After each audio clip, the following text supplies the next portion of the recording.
Muy buenas tardes. Hoy es viernes 27 de abril, está prácticamente cerrado este mes de abril, con independencia de lo que pueda pasar el lunes y el martes, y termina con una sensación muy negativa, sobre todo en el caso de España. Sin embargo, los mercados internacionales que empezaron el mes con un comportamiento muy negativo, al final van a terminar prácticamente igual que como lo empezaron. En este mes, como digo, el mercado, el país más castigado ha sido España, no solamente por la parte de renta variable, sino también por la parte de renta fija, de deuda pública, porque hemos visto cómo la evolución de la prima de riesgo, el diferencial entre el bono a 10 años español y alemán, ha alcanzado niveles próximos o superiores a los 400 puntos básicos, al 4 y pico %, viniendo de ese los 310 o 300 que llegamos a alcanzar a finales o mediados de marzo. Por tanto, un mes muy complicado para España, en el que se han puesto de manifiesto, sobre todo tras la publicación de los presupuestos generales del Estado para lo que queda de año, se han puesto de manifiesto dos graves preocupaciones por parte de la comunidad internacional. La primera es si seremos capaces de cumplir con el objetivo de déficit, ese 5,3% marcado para este año, con lo que implica de reducción, de consolidación fiscal y de reducción de los gastos en España, y si seremos capaces de recuperar la senda del crecimiento, por supuesto no en este 2012, pero sí a partir del 2013. Una vez publicado los presupuestos generales del Estado, ha habido muchos organismos, tanto internacionales, públicos o semipúblicos, como privados, que han hecho una estimación del crecimiento para este año y para los años venideros más negativos de las estimaciones del Gobierno de España, y eso ha influido de forma muy significativa en la evolución del mercado español.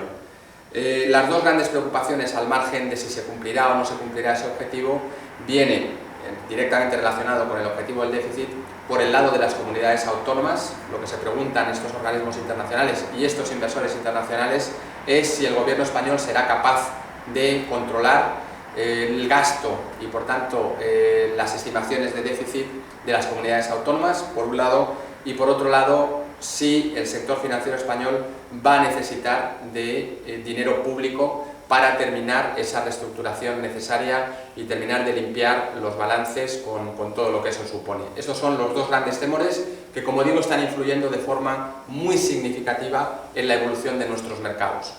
El parangón de todo esto es que Standard & Poor's ayer mismo anunció la rebaja del rating de España, como digo, hasta la BBB y prácticamente a 2 escalones del bono basura. Es decir, un dato muy negativo que, sin embargo, esta mañana, a pesar de que los mercados han empezado, o de que el mercado español ha empezado con una caída muy importante, se ha recuperado y ha terminado, como digo, con subidas y también significativas. Es decir, mucha volatilidad, mucho riesgo, podríamos concluir, pero con un tono más o menos positivo. Lo que ha pasado a lo largo del mes de abril, una batería de datos contradictorios en términos de crecimiento por el lado de China, de crecimiento por el lado de Estados Unidos, de crecimiento en Europa. Lógicamente estamos en abril, conocemos los datos del cierre del primer trimestre y se van confirmando algunos de los temores que teníamos durante el primer trimestre, pero se van confirmando que esos temores no son tan dramáticos, si me permiten la expresión. ¿Qué quiero decir? En China se desacelera, pero no es un batacazo, quiero decir que se desacelera el PIB, pero no cae de forma dramática, incluso sigue creciendo por encima del 8%, muy por encima del objetivo de crecimiento establecido por el gobierno chino en ese 7,5%. Estados Unidos sigue creciendo, crece un poquito menos de lo esperado, pero crece a niveles del 2,2% y con datos positivos en algunos factores internos como puede ser el consumo. En Europa no se crece muy poquito, pero no es una desaceleración brutal. Se crece, probablemente algunos países ya estamos en recesión, como España e Inglaterra, pero no se cae de forma dramática. Y esto, como digo, estaba prácticamente descontado por el mercado. Ha habido elecciones en Francia y hay, aparentemente, o puede haber, un cambio de sesgo de gobierno. El candidato socialista, que es el que ha ganado la primera vuelta de las elecciones, anuncia medidas pro crecimiento. Este discurso parece que tiene cierto eco en ciertos ambientes políticos. Incluso el presidente del Banco Central Europeo anuncia o dice o reclama un pacto por el crecimiento en Europa. Es decir, parece que hay un cambio de sesgo en el discurso de austeridad, austeridad, austeridad. Y esto, que es lo que está influyendo en la recuperación del mercado estos últimos días, puede ser positivo, debería ser positivo.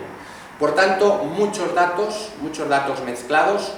Hay uno, sobre todo, que me permito señalar, que es que los resultados empresariales están siendo significativamente mejor de lo esperado en Estados Unidos, más o menos en línea, con alguna sorpresa positiva, en Europa, pero más o menos en línea, y por tanto tenemos un escenario, como digo, complejo, pero estable, a pesar de la volatilidad que se ha manifestado, como digo, en este mes de abril. El mensaje que doy es de tranquilidad. Nosotros en las carteras de Tresis no hemos hecho cambios de cara a las próximas semanas. Sí que redujimos exposición a finales de marzo, simplemente por los niveles que habían alcanzado los índices y la evolución tan positiva que habían tenido los índices desde finales o mediados de diciembre, y por tanto fuimos un poquito prudentes. Esto, la conclusión de esto es que el mes de abril lo hemos pasado bastante más tranquilos de lo que ha pasado en el mercado, es decir, no hemos sufrido tanta volatilidad y eso es positivo. Pero no hemos hecho cambios de cara a las próximas semanas. Eso se puede interpretar en clave positiva o en clave negativa. En clave negativa porque no hemos tomado más exposición, no hemos invertido, no hemos aumentado la exposición a riesgo en nuestras carteras. En clave, eso sería en clave negativa, quiere decir que si fuéramos muy optimistas podíamos haberlo aumentado, pero creemos que la volatilidad va a seguir presente, pero con una cierta tendencia positiva.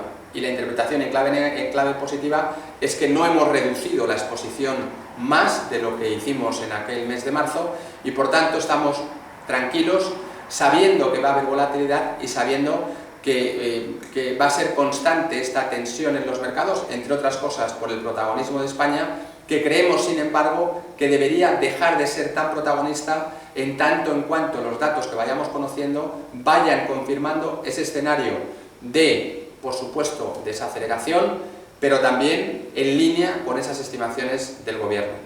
Tendremos la próxima fecha clave para España, será el 15 de mayo, cuando empecemos a conocer los datos de ejecución presupuestaria de las comunidades autónomas y por tanto nos emplazamos a esa fecha en concreto en España y mientras tanto iremos viendo cómo van evolucionando los resultados empresariales y si se confirma este escenario que es el que nosotros esperamos, creemos que la tendencia puede ser positiva.